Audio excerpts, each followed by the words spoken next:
¿Alguna vez te has preguntado quién serías si no tuvieras nombre?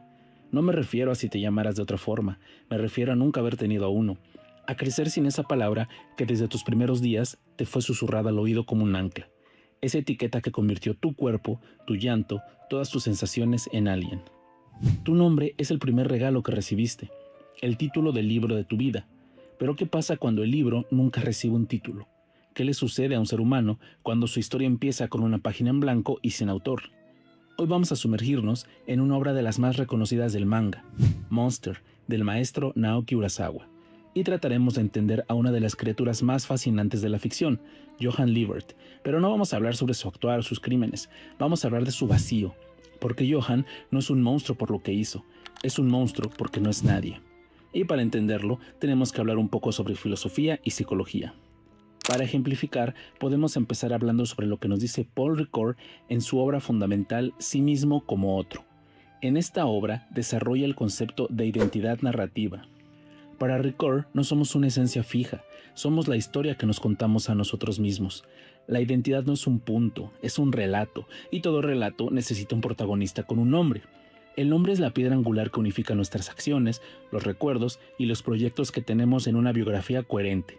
Sin ese hilo conductor, la vida se fragmenta en 1000 anécdotas sin dueño. El psicólogo Dan P. McAdams, padre de la psicología narrativa moderna, explica en The Redemptive Self que construimos nuestra identidad generando un mito personal, una historia interna llena de capítulos, giros y un sentido moral. El nombre es el primer sello de propiedad sobre este mito. Es lo que nos permite decir eso me pasó a mí.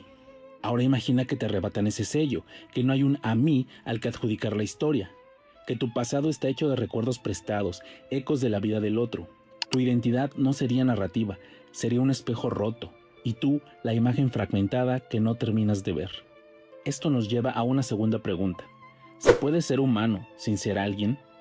Monster nos ofrece una metáfora perfecta en forma de un cuento infantil, el monstruo sin nombre.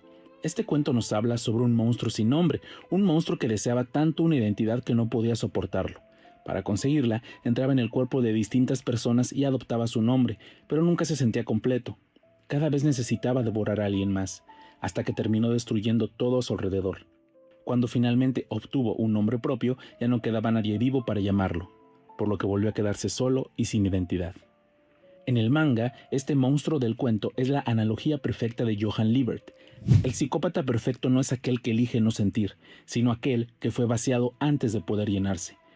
Johann no es simplemente alguien malvado, es un espacio en blanco, un nadie que aprendió a usar el nombre de los otros como quien se pone un abrigo para cubrirse en una tormenta y después lo desecha.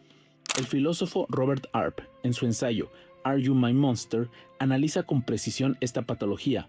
Arp sostiene que Johann sufre una incapacidad radical de formar una identidad personal. No tiene un yo nuclear porque carece del nombre propio que debería unificar su vida psíquica. Sin un nombre que lo identifique, su identidad es puramente parasitaria. Johann solo existe cuando juega a emular una identidad. Es el compañero de estudios perfectos en Múnich, es el hijo pródigo adoptado por los Liebert, es el visionario que seduce a marginales y radicales. Pero cuando se cansa de ese juego, esa identidad se desvanece como humo, y sus víctimas mueren con ella, devoradas por el monstruo. Arp nos deja una idea contundente. Johann no mata a las personas, aniquila historias, las borra, y al hacerlo es como si ellos nunca hubieran existido. El monstruo sin nombre no solo carece de rostro, sino que despoja a los demás de su condición de protagonistas. Es la nada que intenta tragarse al todo. Pero, ¿por qué la falta de un nombre puede anular por completo la brújula moral? ¿Por qué Johann es capaz de cometer las peores atrocidades sin sentir culpa? Aquí es donde Monster se vuelve profundamente humano, y podemos entenderlo con dos conceptos, la banalidad del mal y el trauma de la privación afectiva. Hannah Arendt acuñó la expresión banalidad del mal al cubrir el juicio de Adolf Eichmann, uno de los más conocidos criminales de guerra austro-alemán. La filósofa e historiadora no encontró un monstruo temible, imponente, con una mirada inyectada en sangre, sino a un burócrata mediocre, incapaz de pensar desde la perspectiva del otro. Ella concluyó que el mal no siempre brota del odio, a veces nace de la incapacidad de reflexionar sobre lo que uno hace, de una desconexión total con la realidad del sufrimiento ajeno. El mal más aterrador no es cuando eliges hacer daño, sino cuando no te das cuenta siquiera que lo estás haciendo. Johann Liebert encarna esa banalidad. Su maldad no es pasional, es fría, clínica, casi abstracta. Cuando manipula a alguien para cometer cualquier atrocidad, no siente placer ni odio, simplemente lo hace, como quien rellena un formulario. No hay alguien dentro de él que pueda conectar con el dolor ajeno, porque no hay una historia personal que le haya enseñado qué significa ser humano. Y aquí entra el segundo factor, el trauma. Los psicólogos del desarrollo, como John Bowlby, con su teoría del apego, demostraron que los niños que no reciben un vínculo afectivo estable en los primeros años de vida desarrollan profundas alteraciones en su capacidad de empatía y en su identidad. René Spitz en los años 40 documentó el síndrome de hospitalismo, bebés en orfanatos que, a pesar de estar limpios y alimentados, morían o sufrían daños irreversibles por falta de afecto y contacto humano. No eran llamados por su nombre, no eran mirados a los ojos, eran alimentados pero no amados. Los sucesos en el Kinderheim 511 llevan este horror al extremo. Los niños no son llamados por un nombre, se les somete a experimentos de condicionamiento extremo. No hay abrazos, no hay palabras cálidas, no hay miradas que reconozcan su humanidad. En este vacío afectivo absoluto, Johann no pudo desarrollar lo que los psicólogos llaman la teoría de la mente. La capacidad de entender que los otros tienen pensamientos, sentimientos y deseos propios. Sin esa capacidad no hay empatía posible, y sin empatía el mal se vuelve un acto mecánico, no una elección. Ahora, pensemos por un momento en los animales. Un lobo no tiene nombre, no necesita que otro lobo lo llame por una palabra específica para saber quién es. Su identidad no es una historia, sino una presencia inmediata, su olor, su lugar en la manada, su hambre, su instinto.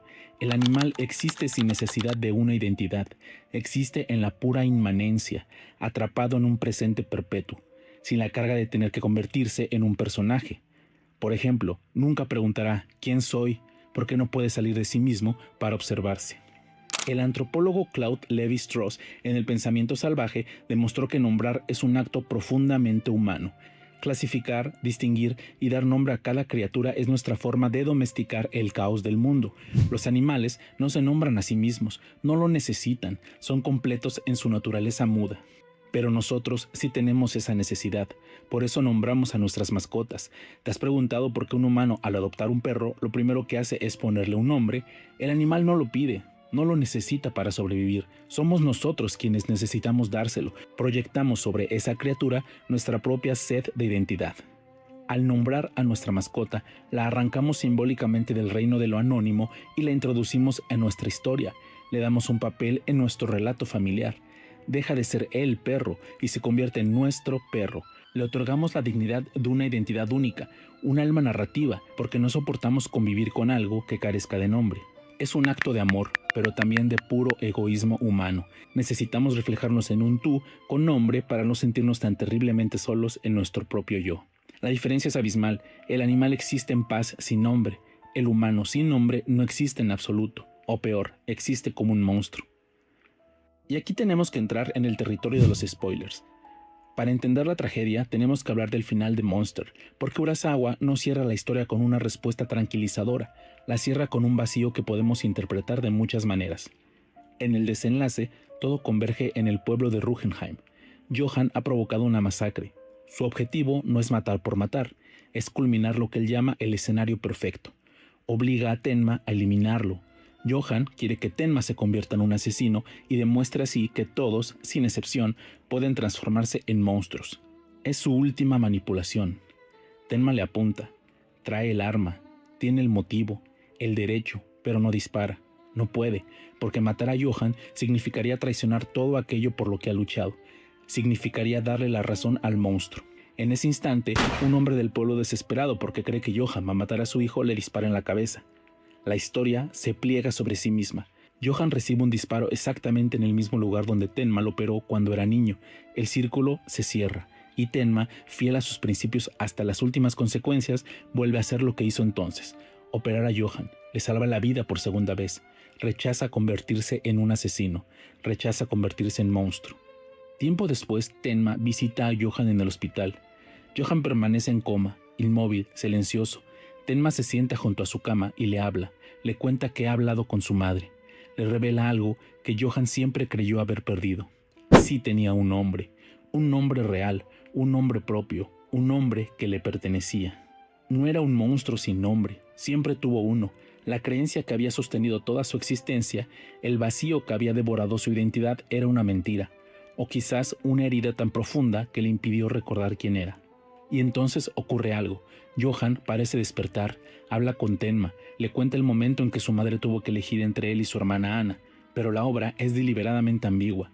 ¿Esa conversación ocurrió realmente o fue una visión de Tenma? Urasawa no lo responde. Lo único cierto es lo que vemos en la última parte. La cama del hospital está vacía, las sábanas revueltas, la ventana abierta de par en par. Johan ha desaparecido. No sabemos si escapó, si despertó y se marchó, o si la escena es puramente simbólica. Urasawa no lo confirma. El final es abierto y permanece abierto para siempre. Pero en esa cama vacía podemos entenderlo todo. Por un lado está la interpretación literal. Johan ha escapado, la ventana abierta sugiere que está vivo, que se ha deslizado de nuevo entre las sombras del mundo.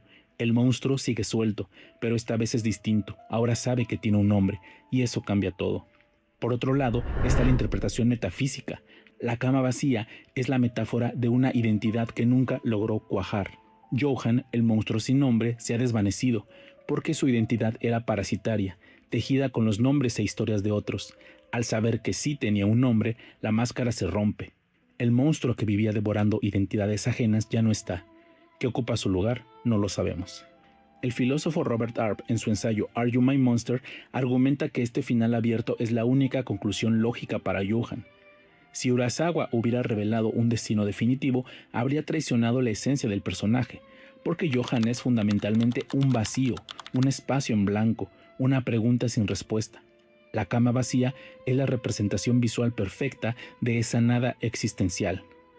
Johan no está ahí porque en cierto sentido nunca lo estuvo. Otro análisis como los recogidos en la tesis Monstrosity and Morality exploran una tercera lectura.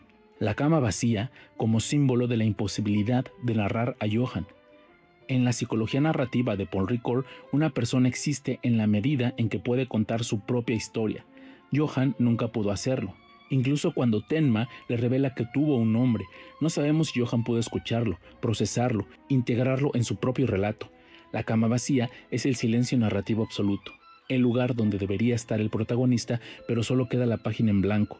Su historia no puede ser contada porque nunca hubo un narrador. Todas estas interpretaciones conviven en ese plano final. Urasawa no elige una, las deja suspendidas en el aire, en nuestras mentes. Al final podemos entender que esa cama vacía es el espejo de nuestra fragilidad. El monstruo sin nombre no es Johan, es la posibilidad que habita en todo ser humano que olvida su historia. Basta un nombre perdido, un recuerdo borrado, una infancia sin testigos, para que el vacío tome forma humana y pueda crear monstruos en la sociedad.